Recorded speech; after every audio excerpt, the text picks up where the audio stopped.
Swaraj mission, आपकी आवाज।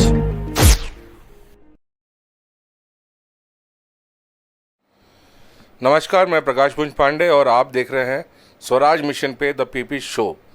हर बार की तरह द पीपी शो का जो प्रयोजन है, जो इसका मोटिव है, आप सभी दर्शकों को पता है कि हम एक ऐसे अतिथि के साथ जुड़ते हैं जो कि लोगों के लिए इंस्पिरेशन बने, प्रेरणा बने और जो आने वाली पीढ़ी है, जो यूथ है आज का, छत्तीसगढ़ का यूथ, देश का यूथ, वो आज के लोगों के लिए, आने वाले पीढ़ियों के लिए एक इंस्पिरेशन बने। और इसी कड़ी में आज हम एक ऐसे अतिथि के साथ जुड़े हैं जो अपने स्ट्रगल की जो स्टोरी है, जो उनके संघर्षों की कहानी है, जो उनका पारिवारिक बैकग्राउंड है, कहाँ से उनका एजुकेशन हुआ, कहाँ से वो प्रोफेशन के साथ साथ पॉलिटिक्स में आए, ऐसी सारी बातें वो खुद बताएंगे उन्हीं की ज़बानी। तो स्वागत करते हैं अमित कुमार द्विवेदी जी का। अमित कुमार द्विवेदी जी के बारे में मैं बता दूं, ये बिज़नेस भी करते हैं, एक बिजनेसमैन भी हैं और साथ में सोशल वर्कर भी हैं, पॉलिटिकल व्यक्ति भी हैं। तो अमित जी, बहुत बहुत स्वागत है आपका। सादर प्रणाम। अमित जी, शुरुआत करते हैं। आप मुझे लगता है पीपी शो को आप देख ही रहे होंगे, फॉलो कर रहे होंगे और बहुत से लोगों के इसमें इंटरव्यूज़ हुए हैं। तो उसी क्रम में शुरुआत करते हैं कि आपका पारिवारिक बैकग्राउंड के बारे में, कि आप कहाँ पैदा हुए, आपके फैमिली के बारे में, आपके ग्रैंडफादर से शुरुआत करते हुए अभी तक थोड़ा सा वो जानकारी दीजिए जो दर्शकों को पता नहीं है। मेरा जन्म रीवा जिले के एक छोटे से गांव में मेरा जन्म हुआ और मेरी शिक्षा दीक्षा भी एक ग्रामीण परिवेश में गवर्नमेंट स्कूल में मेरी शिक्षा हुई। और इसके बाद मैं 9वीं से और 12वीं तक मैं एक शहर में पढ़ने चला गया, रीवा के मुख्यालय में पढ़ा। फिर इसके बाद मैंने बीए और एमए की शिक्षा की और इसके बाद मैंने एमबीए किया। और मेरी पारिवारिक पृष्ठभूमि तो एक सामान्य परिवार से ही है। मेरे पिताजी कृषक हैं, अभी तो खैर रायपुर में ही रहते हैं, पर कृषक थे पहले। और मेरे दादाजी भागवत प्रवचन करने के पंडित भगवताचार्य रहे, अब तो नहीं हैं। हमारे बड़े पिताजी डॉक्टर, बड़ी मम्मी फूड इंस्पेक्टर रहीं। और हमारे भाई बिजनेसमैन हैं, बड़े भाई हैं, छोटे भाई हमारे साथ हैं। और इसके बाद मैंने पढ़ाई करने के बाद एक प्राइवेट कंपनी में मैंने मैनेजर के पद पर 3 साल तक मैंने नौकरी की। इसके बाद मैं 2011 में अपनी कंपनी मैंने चालू करी और मैं आज की डेट में 4 फर्म संचालित कर रहा हूँ। सेक्टर में एक security service, man power, NGO और फर्नीचर फैक्ट्री। जी। तो देखिए कैसे इतनी सी उम्र में, 34 साल की उम्र में अमित द्विवेदी कैसे रीवा के एक छोटे से गांव से निकलकर रीवा में आए, पढ़ाई लिखाई किया उन्होंने। जबकि इनके पिताजी किसान किसान थे, क्योंकि अब तो वो जैसा उन्होंने बताया कि अब वो यहीं उनके साथ रहते हैं। और यही इस शो का उद्देश्य है कि आज वो 4 कंपनियां चला रहे हैं, security, man power supply, furniture से लेके बहुत से काम कर रहे हैं, एनजीओ भी कर रहे हैं, जैसे मैंने पहले बताया कि समाज सेवा भी वो करते हैं। तो यही हमारा उद्देश्य है कि युवाओं को आज जो बेरोजगारी का आलम है देश में, उनको भी इंस्पिरेशन मिले कि ज़रूरी नहीं है कि आप नौकरी कर रहे हैं, आप स्वरोजगार भी कर सकते हैं। आप ऐसे आइडियाज़ को लेके, अभी सरकार ने भी बहुत सारी योजनाएं बनाई हैं, सरकार भी बहुत मदद कर रही है। तो इस इंटरव्यू के आगे के भाग में बढ़ते हैं। अमित जी, आपने रीवा छोड़ के आपने बताया कि आपने कंपनियां बनाई, रायपुर आप कब आए? मैं रायपुर आया 2008 में और इसके बाद मैंने काम किया। और काम करने के बाद फिर मुझे लगा कि काम करूँगा, कितने दिन करूँगा। 3 साल मैंने काम किया, मुझे अनुभव लगा, मुझे ऐसा लगा कि आज हमारे जैसे युवा को मतलब जो काम करना चाहते हैं, ज़्यादा से ज़्यादा काम करना चाहते हैं, समाज को भी अपना कुछ योगदान देना चाहते हैं, परिवार को भी योगदान देना चाहते हैं और देश को भी योगदान देना चाहते हैं। इसलिए मैंने ऐसा व्यवसाय शुरू किया कि जिसमें से सबका इसमें भला हो सके। और मुझे लगता था नौकरी के साथ साथ कुछ किया नहीं जा सकता है, तो इसलिए मैंने जो है तो अपना व्यवसाय खुद चालू किया। और मैं युवाओं को मानता हूं कि सबको अग्रसर बढ़ के व्यवसाय करने के लिए सोचना चाहिए और मेहनत करना चाहिए, रिस्क भी लेना चाहिए। आप इतना रिस्क लेके अपनी कंपनी शुरू किए और आज आप स्टेबल हो गए हैं, कई लोग को रोज़गार भी दे रहे हैं अपनी कंपनियों के माध्यम से, लेकिन आप समाज सेवा के साथ साथ राजनीति में कब प्रवेश किए? मैं राजनीति में 2013 में प्रवेश किया, भारतीय कांग्रेस पार्टी में। 2013 में मैं जन समस्या निवारण प्रकोष्ठ का प्रदेश उपाध्यक्ष रहा। इसके बाद मैं इंटक में प्रदेश उपाध्यक्ष रहा। फिर इसके बाद मैं यूथ कांग्रेस के बॉडी में श्री पूर्णचंद कोकोपाढ़ी जी के इसमें संगठन में media coordinator, state media coordinator के पद पर रहा। फिर मैं प्रवक्ता बना। श्री पूर्णचंद कोकोपाढ़ी जी ने हमारा काम देखकर और हमारी लगन देखकर, ये देखकर उन्होंने हमें प्रवक्ता बनाया। फिर इसके बाद मुझे लगा कि अब मेरी एज यूथ कांग्रेस के हिसाब से ऐसा लगा कि ज़्यादा हो जाएगी। अभी यंग इंडिया के बोल में प्रवक्ताओं की नियुक्ति हो रही थी, तो मैं स्वयं से जो है तो आगे मैंने बढ़ा नहीं यूथ कांग्रेस में, क्योंकि मुझे ऐसा लगा कि मैं अपना पद यदि छोड़ूंगा तो नए लोगों को पद मिलेगा, नए लोगों को अवसर मिलेगा, वो अपनी राजनीति आगे बढ़ा सकते हैं, अपने प्रतिभा का प्रदर्शन कर सकते हैं। इसलिए मैंने आगे फिर यूथ कांग्रेस में आगे नहीं बढ़ा, अब ताकि मैं जो है तो मेन बॉडी में कुछ मैं अपनी सेवाएं दे सकूं संगठन के हिसाब से। देखिए, ये एक जिम्मेदाराना सोच होती है कि अब हमें आने वाली पीढ़ी को भी मौका देना चाहिए, और उसके हिसाब से कांग्रेस के मेन बॉडी में अब अमित द्विवेदी जी ने फैसला किया है कि अब उसमें अपनी सेवाएं देंगे और उसके ज़रिए जनसेवा करेंगे। अमित जी, कांग्रेस ही क्यों? कांग्रेस, मुझे ऐसा लगता है कि कांग्रेस एक ऐसी पार्टी है भारत में, भारत ही नहीं विश्व में एक ऐसी पार्टी है कि जो सभी का हित चाहती है। कोई भी वर्ग हो, कोई भी मजहब हो, कोई भी जाति हो, कोई भी धर्म हो, काला हो, गोरा हो, कोई रंग भेद नहीं। यह कांग्रेस पार्टी की विचारधारा हो, ये सारी चीज़ें मुझे अच्छी लगी, इसलिए मुझे कांग्रेस पार्टी में रहने का जो है अवसर मुझे प्रदान हुआ और मुझे अच्छा लगा, इसलिए मैं कांग्रेस पार्टी में हूँ। एक और प्रश्न दिमाग में आ रहा है कि आपकी हेयर स्टाइल, आपकी कद काठी, आप बड़ा मेंटेन रखते हैं अपने आप को। आजकल की भाग दौड़ बड़ी ज़िंदगी में लोग फिज़िकल एक्सरसाइजेज और अपने फिज़िकल हेल्थ पे ध्यान कम रहता है, तो क्या ये कोई आपके इंस्पिरेशन कहीं और से मिला, या फिर क्या यही कोई ऐसा कारण था कि आपने सिक्योरिटी जैसा बिजनेस को ऑप्ट किया? जी, मैं देखता था, आर्मी देखता था, जो भी फोर्सेस हैं उनको देखता था कि कितनी मेहनत करते हैं, समाज सेवा, देश सेवा के लिए अपने प्राणों की आहुति दे देते हैं।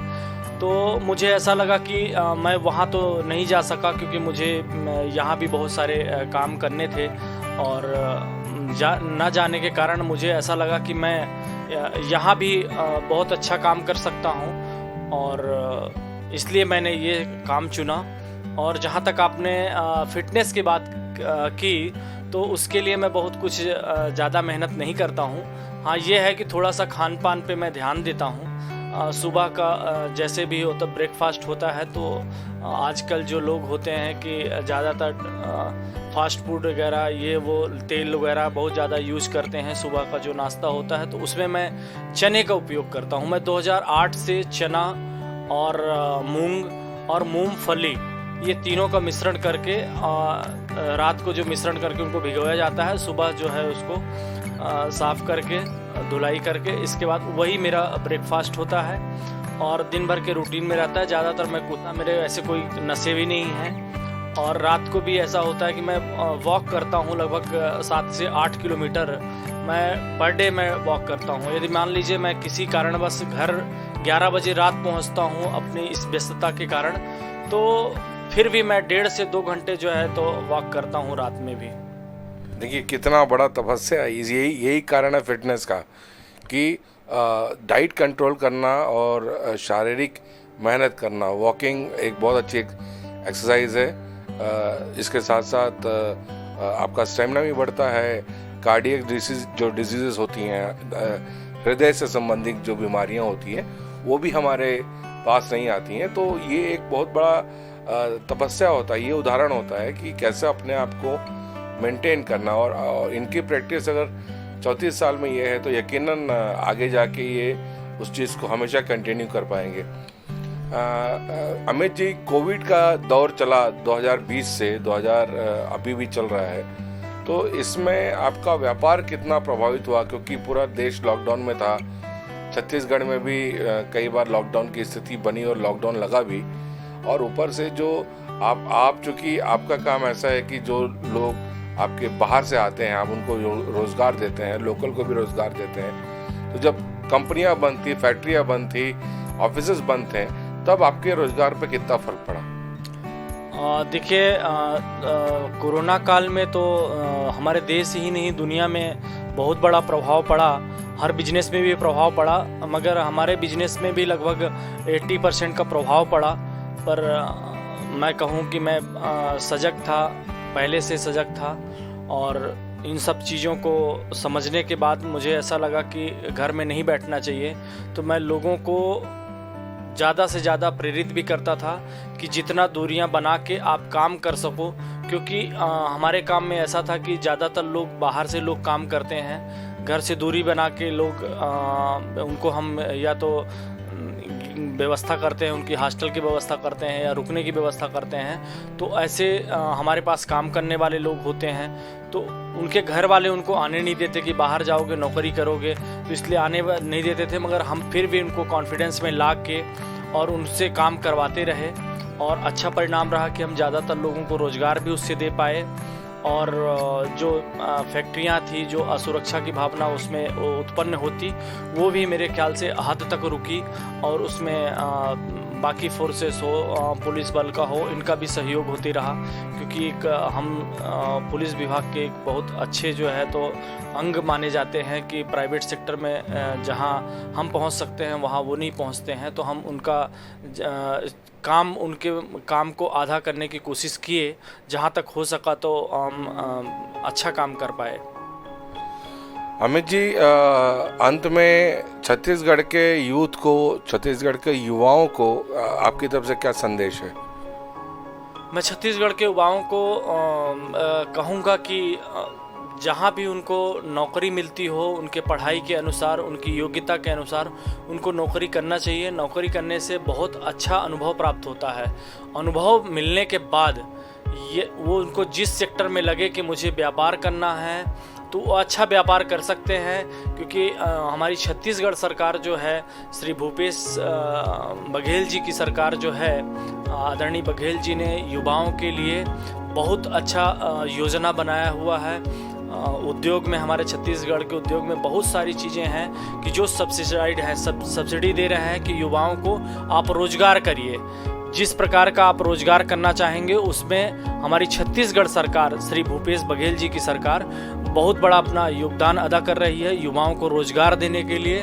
और युवा आगे आ भी रहे हैं, और जो नहीं आ रहे हैं, थोड़ा झिझक है मन में, तो मैं उनसे भी आग्रह करूंगा कि वो आगे आकर अपनी जो प्रतिभा है उस प्रतिभा का उपयोग करें और एक व्यवसायी बने। छोटे व्यवसाय से यदि आप स्टार्ट करते हैं तो भी आप जब अनुभव होगा तो आप अच्छे बड़े व्यवसायी बन सकते हैं और अपने परिवार का भी अच्छे से ख्याल रख सकते हैं। समाज में भी आपकी एक अच्छी प्रतिष्ठा होगी यदि आपका काम और व्यापार होगा, आप व्यापारी होंगे तो। और छत्तीसगढ़ का नाम भी रोशन करेंगे कि छत्तीसगढ़ के लोग बहुत अच्छे मेहनती और काम करने वाले हैं और योग्य हैं। जी अमित जी, चूंकि आप राजनीति में हैं और आपने अभी मुख्यमंत्री भूपेश बघेल का जिक्र किया, योजनाओं का जिक्र किया, ऐसी कई और छत्तीसगढ़ की योजनाओं को इस बार आपकी पार्टी ने यूपी के चुनाव में भी अपने घोषणा पत्र में जगह दी है और आप भी यूपी चुनाव में कैंपेनिंग के लिए गए थे, तो कैसा रहा वहाँ अनुभव? जी बहुत महत्वपूर्ण सवाल है आपका। छत्तीसगढ़ की सरकार का जो योजना है वो श्री भूपेश बघेल जी की कार्यशैली और इच्छा शक्ति के कारण आज संपूर्ण भारत में उनकी योजनाओं का बखान होता है। और बखान करना एक अलग चीज़ होता है कि छत्तीसगढ़ की जितनी भी योजनाएं हैं वो योजना आज धरातल पे हैं। और छत्तीसगढ़ में जब चुनाव हुआ था 2018 में, तो छत्तीसगढ़ की कांग्रेस पार्टी ने जो घोषणा पत्र में वादे किए थे, आज छत्तीसगढ़ में लगभग वादे पूर्ण होने के कगार पे हैं और धरातल पर काम हो रहा है। इसी कारण से आदरणीय परम सम्माननीय मुख्यमंत्री श्री भूपेश बघेल जी का, उनके नाम का बखान, उनके योजनाओं का बखान, उनके कार्यशैली का गुणगान इसी कारण से संपूर्ण भारत में होता है। अब कुछ उनके ऐसे काम हैं जो विदेशों में भी उनका जिक्र होता है। तो छत्तीसगढ़ में बहुत अच्छा काम हो रहा है। इन योजनाओं का आज छत्तीसगढ़ में प्रभाव तो है ही, दूसरे प्रदेशों में भी बहुत अच्छा प्रभाव है, इसका पड़ रहा है। चुनाव में भी बहुत सरकारें जो हैं, वहाँ की सरकारें हों, केंद्र की सरकारें हों, आज मजबूर हैं कि छत्तीसगढ़ की कुछ योजनाओं को वो अपनी योजना में भी शामिल करने के लिए मजबूर हैं। तो उत्तर प्रदेश के चुनाव में भी छत्तीसगढ़ की कुछ ऐसे काम हैं, कुछ योजना है जिनको वहाँ के घोषणा पत्र में भी शामिल किया गया है। और मैं चुनाव में गया था, वहाँ पे आपने जिक्र किया चुनाव के बारे में जानकारी, तो एक वहाँ का व्यक्ति जो है, कुछ हम कस्बों में या गांव में हम जाते हैं रहें, तो गांव के कुछ लोगों से हम सवाल किए कि भाई आप छत्तीसगढ़ को कैसे देखते हैं। वो उनको जब हम छत्तीसगढ़ के बारे में बताते थे कि हम छत्तीसगढ़ से आए हैं, तो बहुत खुश होते थे कि आप छत्तीसगढ़ से हैं, अरे वहाँ के मुख्यमंत्री तो बहुत अच्छा काम कर रहे हैं, छत्तीसगढ़ सरकार बहुत अच्छा काम कर रही है। तो मतलब कहने का मतलब ये है कि छत्तीसगढ़ सरकार ने, श्री भूपेश बघेल जी की इच्छा शक्ति ने आज एक अपने छत्तीसगढ़ प्रदेश से लेकर दूसरे प्रदेशों में, पूरे भारत में और उत्तर प्रदेश जैसे राज्य में, जहां कल्पना भी नहीं की जा सकती कि 2 रुपए में किलो में सरकार जो है तो गोबर खरीदी गई।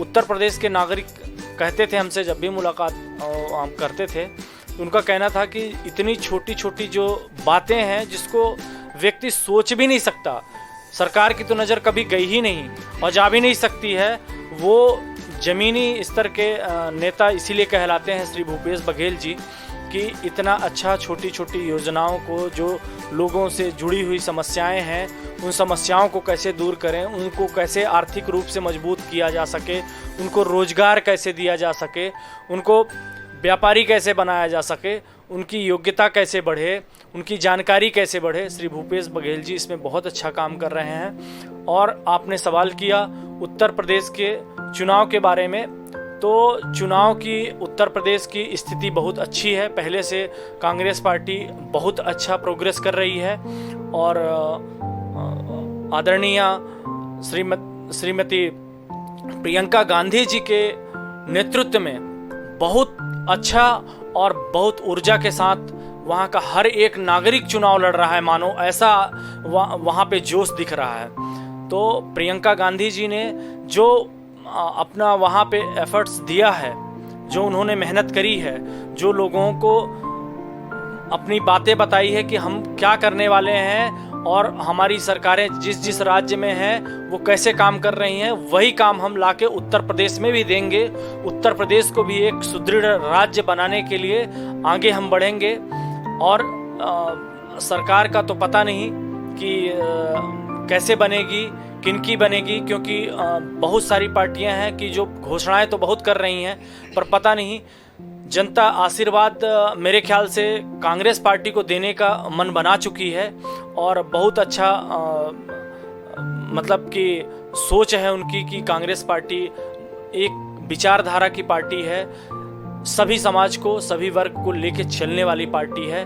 इन्हीं उद्देश्यों के साथ लोग आगे बढ़ रहे हैं। और आगे की क्या प्लानिंग है कांग्रेस पार्टी की? जैसे अगले साल और इस साल भी बहुत से विधानसभा चुनाव हैं कई राज्यों में, अगले साल तो छत्तीसगढ़ में भी चुनाव है, इसके बाद लोकसभा चुनाव है, तो उसको लेके पार्टी की क्या प्लानिंग है? आदरणीय श्रीमती प्रियंका गांधी जी जो प्रयास करी हैं और जिस मेहनत के साथ, जिस ऊर्जा के साथ और निष्पक्ष तरीके से जन सेवा, समाज सेवा में लगी हुई हैं, तो मैं तो मानता हूं कि 2024 में कांग्रेस पार्टी की सरकार बनेगी, बनना भी चाहिए। और समस्त प्रदेशों में और विधानसभा में भी, लोकसभा में भी इसका बहुत बड़ा प्रभाव पड़ेगा। और मैं मानता हूं कि जितनी मेहनत की गई है श्रीमती प्रियंका गांधी जी के द्वारा, वो हर वर्ग को अच्छे दिशा में ले जाने के लिए बहुत यूजफुल होगा। तो ये अमित द्विवेदी जी से हमने बहुत सारी बातें समझी और मुझे लगता है कि उनकी लाइफ के बारे में जो जो चीज़ें उन्होंने बताई कि किस प्रकार से वो एक छोटी जगह से निकल के आज एक छत्तीसगढ़ की राजधानी में अपना उन्होंने एक मुकाम बनाया है, कैसे वो अपना डाइट मेंटेन किए हुए, अपने स्वास्थ्य का भी ख्याल रखते हैं और कैसे एक उद्यमी बनते हैं। तो ये मुझे लगता है कि बहुत से युवाओं को प्रेरणा मिलेगी और हमारा इंटरव्यू का मकसद भी यही है कि ऐसे लोगों से अगर कुछ युवाओं को प्रेरणा मिले तो इस इंटरव्यू का मकसद ज़रूर पूरा हो जाएगा। तो आपका बहुत बहुत धन्यवाद, आपने अपना कीमती समय दिया अमित जी। और ऐसे ही आने वाले एपिसोड्स में हम एक नए शख्सियत का जुड़ेंगे, लेकिन जाने से पहले जैसा कि हम सभी अतिथियों से एक सजेशन लेते हैं, राय लेते हैं कि द पीपी शो को आप कैसे देखते हैं अमित जी?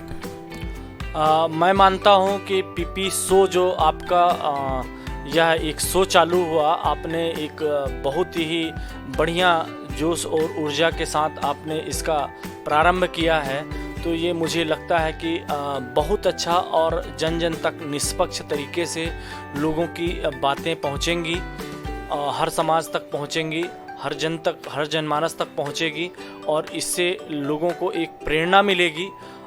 यही मैं मानता हूं कि आपका जो यह जुनून है, एक तरह से जुनून ही मैं कह सकता हूं कि आपने एक बहुत बड़ा बेड़ा अपने हाथ पे आपने लिया है कि हर वर्ग तक, हर लोगों तक जिनकी आवाज़ जो हर जनमानस तक नहीं पहुंच पाती है, उसको पहुंचाने के लिए आपने एक यह प्रयास किया है। मेरे हिसाब से यह प्रयास आपका बहुत ही बढ़िया लोगों को कारगर साबित होगा, लोगों को विकास में साबित होगा, बहुत अच्छा साबित होगा, लोगों को रोजगार के लिए बहुत अच्छा साबित होगा, लोगों के जागरूकता के लिए बहुत अच्छा साबित होगा और सरकार की अच्छी योजनाओं के लिए भी बहुत अच्छा साबित होगा आपका ये पीपी शो। और जो योजनाएं जिनमें गलत हो रहा है उनमें भी लोगों में जागरूकता आएगी कि कैसे क्या हो रहा है, उसके लिए भी आप बहुत अच्छा काम कर रहे हैं। और इन्हीं शुभकामनाओं के साथ मैं आपको भी और स्वराज नेशन को भी मैं बहुत बहुत बधाई देता हूं, शुभकामनाएं प्रदान करता हूं। आपकी शुभकामनाओं के लिए बहुत बहुत धन्यवाद और आने वाले एपिसोड में एक नए हस्ती के साथ हम फिर जुड़ेंगे। तब तक के लिए आप देखते रहिए स्वराज मिशन।